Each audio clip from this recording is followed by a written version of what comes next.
આપી છે અને હવે તમે ડેડિયાપાડા વિધાનસભામાં આવી ગયા છો। કેટલા મહિના બાદ આવ્યા છો અને શું કહેશો? હવે આજે મારે નામદાર ગુજરાત હાઈકોર્ટમાં જે આગલા કેસમાં મારે નર્મદા જિલ્લામાં પ્રવેશબંધીની શરતો હતી એને અપીલ કરી હતી અમે, ત્યારે આજે નામદાર ગુજરાત હાઈકોર્ટે મારી અરજીને ગ્રાહ્ય રાખીને મને મારા મત વિસ્તારમાં નર્મદા જિલ્લામાં પ્રવેશવાની મંજૂરી આપી છે। ત્યારે આજે મને મારા વિસ્તારના જનતાઓની વચ્ચે અને મારા પરિવાર, મારા ગામની વચ્ચે જ્યારે મારે પધારવાનું થયું છે ત્યારે મને ખૂબ જ આનંદ થયો છે।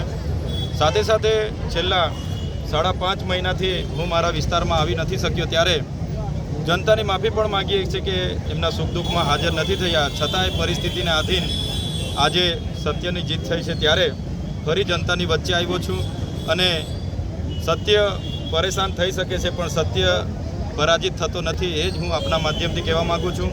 આવનાર દિવસોમાં લોકસભાનો ઉમેદવાર પણ છું અને સાથે સાથે જનતાની વચ્ચે આવવાનો મને તક મળી છે, ત્યારે આવો જ સહકાર, આવો જ પ્રેમ, આવા જ આશીર્વાદ તમામ લોકોના મને મળતા રહે અપેક્ષા રાખું છું। ધન્યવાદ બધાનો। કેવો પ્રચાર થશે હવે ડેડિયાપાડામાં? ચૈતરભાઈ વગર પણ પ્રચાર થતો, પણ હવે ચૈતરભાઈ આવી ગયા છે, કેવો પ્રચાર કરવામાં આવશે?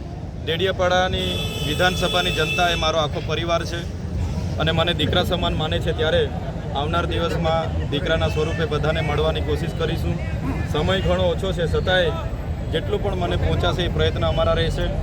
ઘણા સમયથી હું આવા માટે પ્રયત્ન કરતો હતો, પણ કેટલીક ન્યાય પ્રણાલિકાના આધીન આવી નથી શકાતું, છતાંય આજે અમને જ્યારે તક મળી છે ત્યારે ચોક્કસ આવનાર દિવસોમાં તમામ લોકોની વચ્ચે જઈશું, એમના આશીર્વાદ લઈશું અને આગળ વધીશું। લોકસભા પ્રજા ખુદ ચૈતર વસાવા બનીને પ્રચાર કરતી હતી, શું ખાસ કરશે?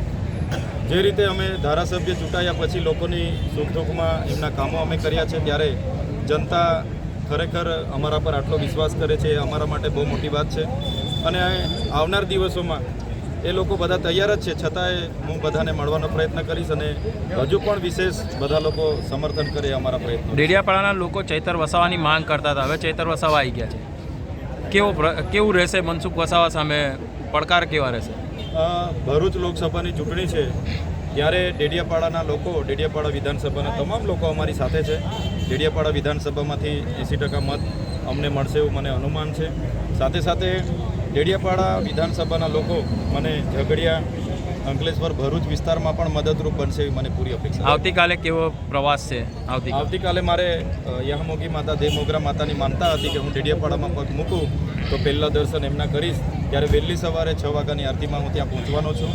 ત્યાંની આરતી પતાવીને 7 વાગે ડેડિયાપાડા આવીશું અને ડેડિયાપાડા 8 વાગે બિરસા મુંડાજીની પ્રતિમાને ફુલહાર કરીને અમે ભરૂચ જવા માટે રવાના થઈશું। ડેડિયાપાડામાં હવે પ્રચાર ક્યારથી શરૂ કરશો? ડેડિયાપાડામાં પ્રચાર 19-20 તારીખથી અમે સ્ટાર્ટ કરીશું।